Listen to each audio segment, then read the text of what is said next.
అయితే ఇప్పుడే నేను అడిగాను, సెక్సాటెడ్ సెమన్ అన్నింటికీ ఉంది. మన రాష్ట్రంలో ఏదైతే ఫేమస్ అయినటువంటి ఒంగోలు జాతి ఎద్దులకు కానీ ఆవులకు కానీ, అదేవిధంగా ఈ మధ్య కొత్తగా మనకి పొంగనూరు జాతి కూడా వచ్చింది. ఈ రెండు జాతులకి లేవు.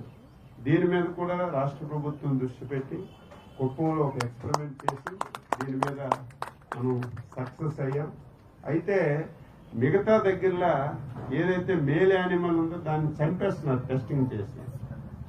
ఈరోజు మనకి ఒంగోలు ఆవుకి ఎంత ప్రాధాన్యత ఉందో ఎద్దుకు కూడా అంతకంటే ఎక్కువ ప్రాధాన్యత ఉంది. దాన్ని మనం చంపకుండా కొత్తగా దానికి టెక్నాలజీ వచ్చింది. ఆ టెక్నాలజీ కూడా పెట్టి నేను సోదరుడికి మాటిస్తున్నాను, రాష్ట్ర రైతాంగానికి మాటిస్తున్నాను. మళ్ళీ చంద్రబాబు నాయకత్వంలో ఎన్డీఏ ప్రభుత్వంలో ఒంగోలు జాతి మళ్ళీ పూర్వ స్థాయికి ఈ రాష్ట్రంలో తీసుకురావడానికి నేను ప్రత్యేకమైనటువంటి దృష్టి పెట్టి దానికి కూడా నేను కృషి చేస్తానని చెప్పి తెలియజేస్తున్నాను.